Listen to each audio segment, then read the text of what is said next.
Wedding planning can be one of the most stressful yet exhilarating parts of someone's life. You get to start your life with the person you see yourself growing old with, and it's a new chapter of hopefully forever. Well, that was exactly how 21-year-old Brittany Zimmermann was feeling. She was on a wedding planning spree.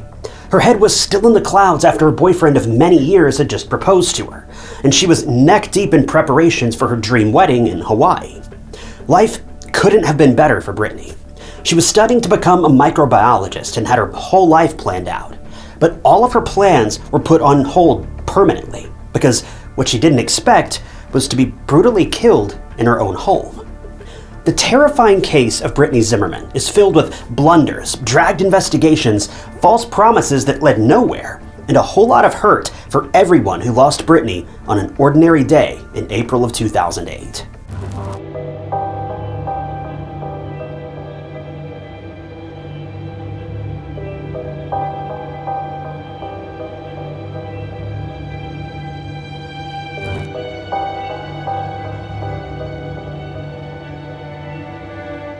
Welcome to True Crime Stories. I'm your fellow armchair detective, Ty Knotts, and I post new true crime documentaries every single week. No AI narrations or unnecessary drama, just you, me, and a case to solve. So if you're into that kind of thing, be sure to hit subscribe. It's totally free and just keeps you up to date with my future videos. Brittany Zimmermann was born on November 15th of 1986 to parents Kevin and Jean Zimmermann in Marshfield, Wood County, Wisconsin.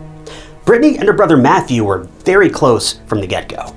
Growing up, Brittany was defined as a bubbly and spirited girl. She loved reading books and watching movies, and her favorite book series was The Chronicles of Narnia. She attended Marshfield Senior High School, from where she graduated in 2005 with incredible grades after taking multiple AP courses. Upon leaving high school, Brittany had her whole life planned out. According to her school guidance counselor, Brittany wanted to be a doctor. She liked the challenging studies, and even though she knew that it was going to take a lot of hard work, she was determined. She enrolled in the University of Wisconsin-Madison, where she was studying medical microbiology and immunology, a slight shift from her original focus of simply being a doctor. When Brittany wasn't buried in her textbooks, she loved spending her free time cooking, baking, and trying out new restaurants. While most college students like to spend their time bar hopping, Brittany instead chose to go restaurant hopping. My kind of person. You'd think that Brittany had more than enough on her plate to keep her busy, but there was more. Despite her crazy and packed schedule, she also volunteered at the American Cancer Society Hope Lodge. Brittany was the embodiment of kindness and generosity. These are the very qualities that made her a very attractive and very likable person. At this point, Brittany had been dating a guy named Jordan Gonerine for several years. They'd known each other since childhood, and what started out as a friendship turned into something more.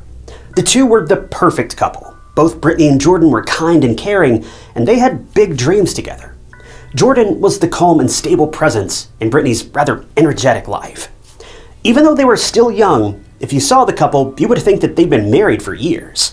These two were in it for the long haul, and it was obvious. When Brittany got into the University of Wisconsin-Madison, Jordan followed her, and eventually the two got an off-campus apartment in the downtown Madison area.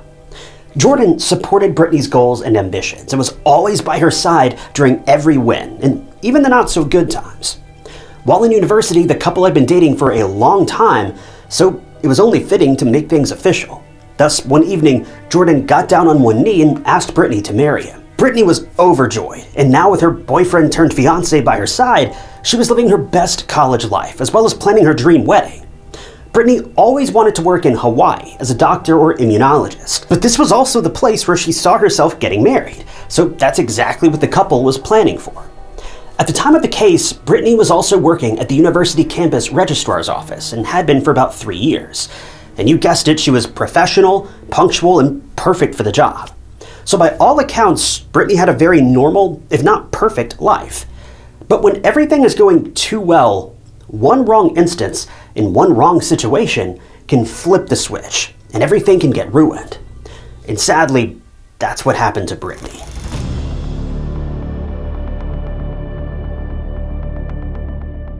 April 2nd of 2008 was a busy day for Brittany. She attended classes in the morning and came back home at about 11:30 a.m. She met up with her fiancé, Jordan, at the house, and they even talked on the phone later. Afterward, computer activity showed that Brittany worked on her laptop for about 18 minutes, from 12 p.m. to 12:18 p.m. But that was when everything quickly fell apart.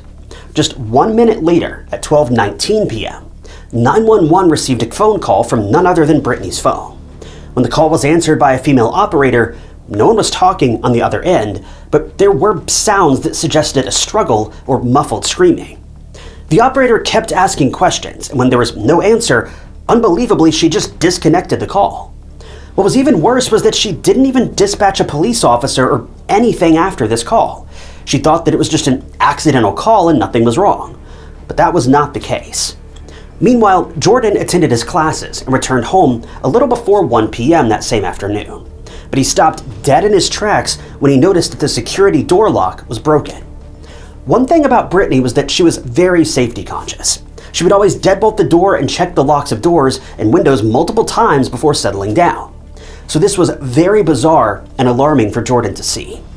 With the dread creeping up in his mind and body, Jordan went inside the apartment calling for Brittany. When he approached the bedroom, he couldn't believe his eyes.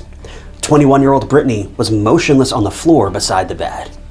A hysterical Jordan called 911, and finally that was the time when investigators and emergency services arrived at the scene.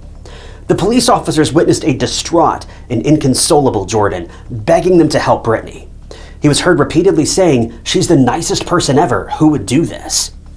It's so heartbreaking and awful to think that Jordan saw his fiancée, the person he wanted to spend the rest of his life with, in such an awful state, and that too in their own home, no less. Brittany was alive, well, and smiling just a few hours ago, but now she was gone. The scene was a mess. It was clear that Brittany had put up a fight against her attacker, but she was unsuccessful, and in the end, her life was taken. The investigators initially thought that it was a robbery, judging from the broken door lock, but nothing valuable was taken. Also, it seemed weird to the detectives that robbers would target college students. It just didn't make any sense. Most college students don't have enough money to bother trying to rob them. They're just doing what they can to get by already. For some context, at that time in Madison, even though it was a relatively safe area, there was an issue with homeless people breaking into people's houses and stealing things.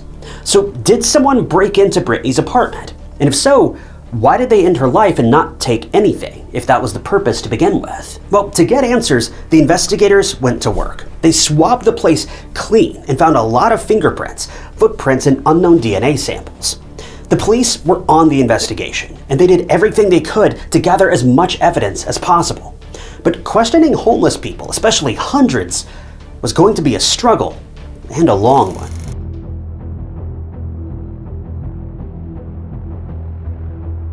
At that time in Wisconsin, people were very liberal towards the homeless community. They had an unlocked door policy so that homeless people could find shelter, and they even arranged a lot of events for the struggling community by raising money, giving out food, and other things. Even though it was a very nice thing to do, a lot of people were scared that not all homeless people were nice, since some of them may have committed violent crimes and were not opposed to doing them again. As unfortunate as it was assumed that Brittany had been attacked while helping a homeless person. The Madison County Police Department was also getting a lot of heat from the public because there were 3 other unsolved and very similar murders in the same area before Brittany's attack. And people were genuinely concerned about not only having a serial killer on the loose, but also the police's incompetence to solve these cases. Moreover, the brief 911 call made by Brittany was the main topic of controversy. The phone call had been made by Brittany, presumably before or during the attack, which is just mind-boggling for one, but Brittany was calling for help.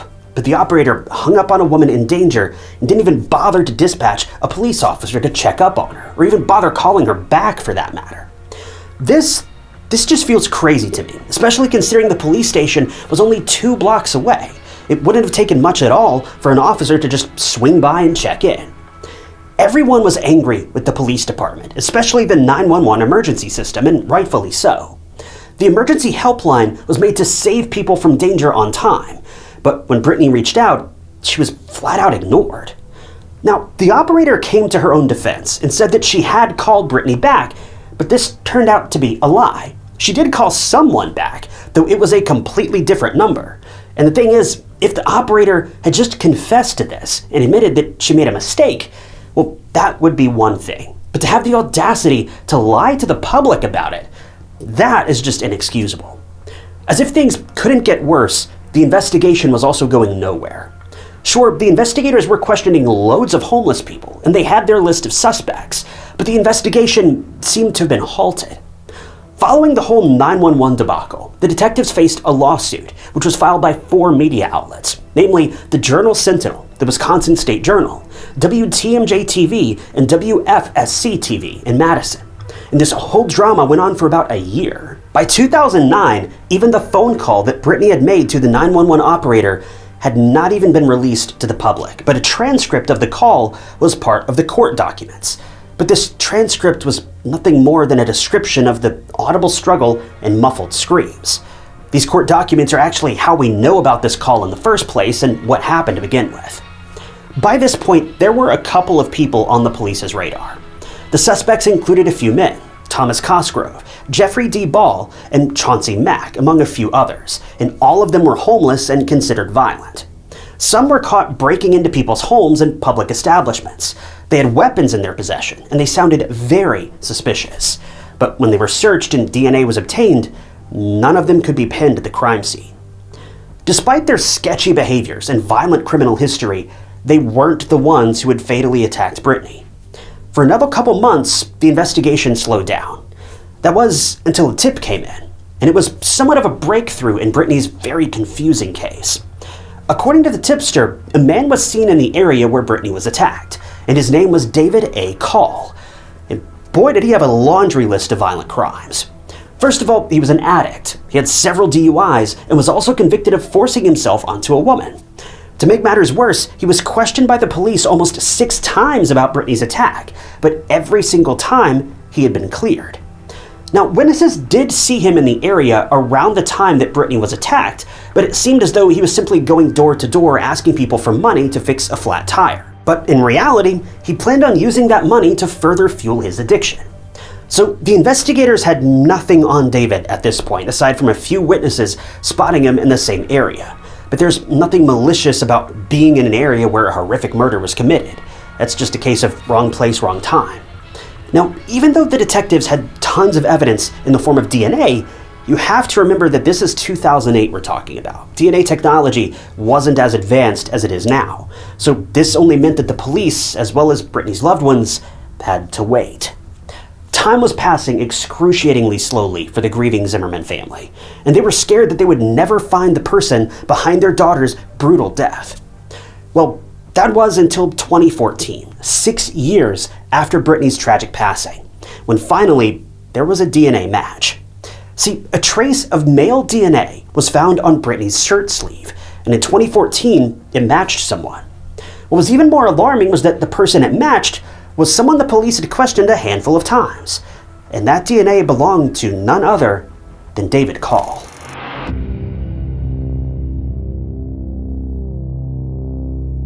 Six years after Brittany's passing, there was tremendous progress in the investigation. Ironically, by this time, David was not loitering around the streets anymore. He was actually behind bars for the 18th drunk driving conviction. But there was a problem. His DNA wasn't a 100% match. Since it had been such a long time since the fatal attack on Brittany, the partial DNA match alone wasn't enough to convict David in Brittany's murder. And for a successful trial, they essentially needed David to confess. Did David do that though? Well, of course not. But someone else did come forward, and it was a friend of David's, who was also a convicted felon. What a surprise. And his name was Andrew Scholes. He was an inmate at Gilmer Federal Correctional Institution in Glenville, West Virginia, and he was incarcerated for illegal firearm possession. According to Andrew, David had confessed to killing Brittany, but he wasn't going to say anything more. This was when the investigators realized that Andrew wasn't going to spill the beans on David unless he got something out of it, and he wanted out of prison, which wasn't going to be as simple as a snap of a finger. It's so frustrating to see that someone is unashamedly milking a family's hurt and trauma for their own benefit. Even Brittany's mom, Jean, begged Andrew to side with the greater good and help bring Brittany justice, but Andrew was unfazed. And just like that, this ray of hope slowly faded away, because the detectives knew that Andrew wasn't going to budge, and he was only wasting everyone's time. The police refused to let Andrew out of prison, and they refused to work out a deal with him, and rightfully so. His plan, in the end, failed, and he was stuck in prison regardless. And kudos to the investigators for standing firm on this one. By August of 2017, Andrew, who'd been released on parole in 2015, passed away in a motorcycle accident, which meant that the Zimmermann family would get no answers from him anymore. Meanwhile, David was playing his sick game of cat and mouse with the police. He would throw breadcrumbs of information, but he wasn't fully admitting to killing Brittany. His answers were basically just vague, which is just infuriating. The detectives were certain that they had their guy for the time being, but they needed more evidence. To add to the frustration, David was scheduled to be released in 2021, so the police had to do something fast before he was totally free. Well, that something did happen. On March 20th of 2020, an arrest was made in Brittany's case, and what do you know, the person in handcuffs was David Call. See, advanced DNA technology was able to get a 100% match with David's DNA found on Brittany's clothes.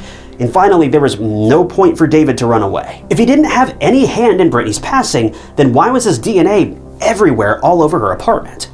The police, 12 years after Brittany's attack and tragic end, finally got a confession out of David. According to David, he was in the area going door to door asking people for money. At one point, he even went into a woman's house since the door was unlocked, but he quickly left when he found the woman inside who told him to leave. His next stop was Brittany's apartment, and he broke in since the door was locked, and David thought that no one was home. In fact, when he came face to face with Brittany in the apartment, nothing bad initially happened, contrary to common belief. He asked Brittany for money, who didn't have any cash on hand, and he was about to leave when he asked her at the last minute to use the bathroom. David was adamant that he had no plans of harming Brittany at that point.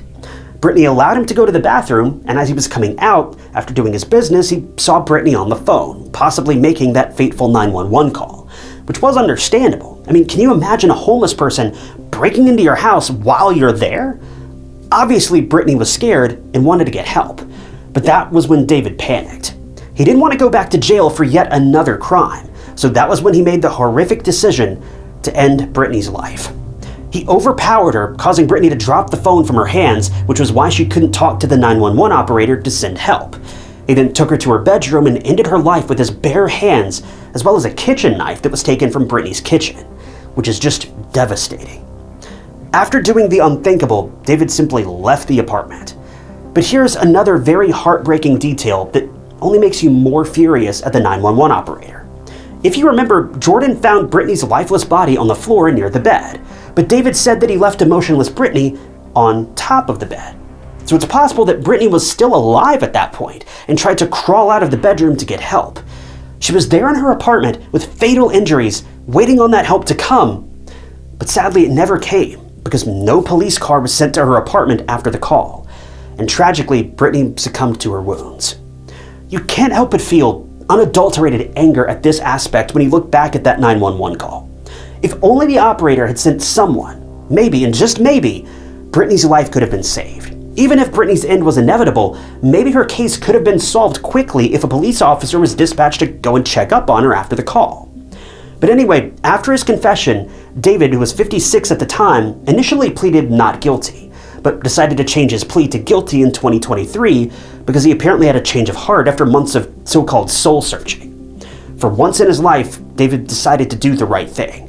But please do not give this man a round of applause. Don't forget, he was the one that caused this mess in the first place. Eventually, he was sentenced to life without the possibility of parole for the first-degree homicide of 21-year-old Brittany Zimmermann.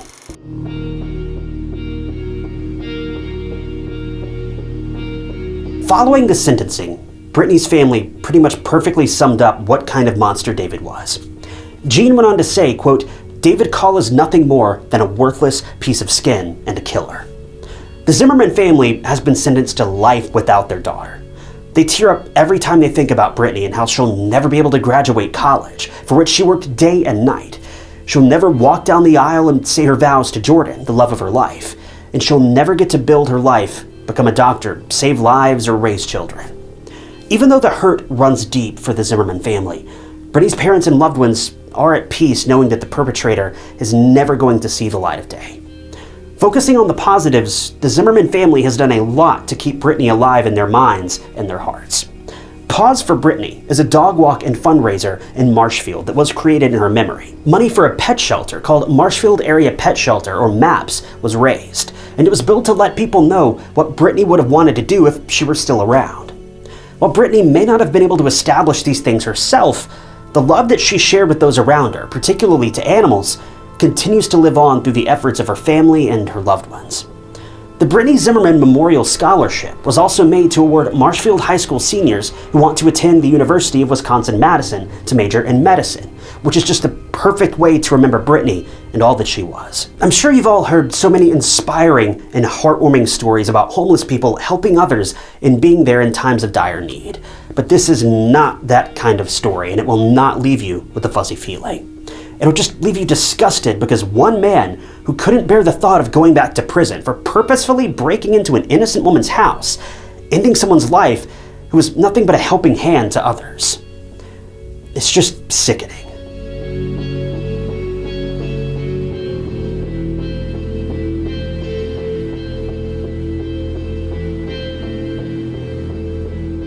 Thank you guys for tuning in to another episode of True Crime Stories.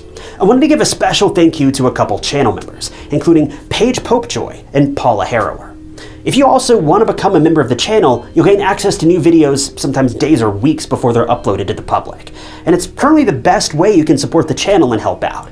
And I really appreciate all of you that have decided to do that. So if you want to join, you can click that big join button below the video or find the link down in the description. Also, don't forget, we now have True Crime Stories t-shirts available. You can find the link for those down in the description too.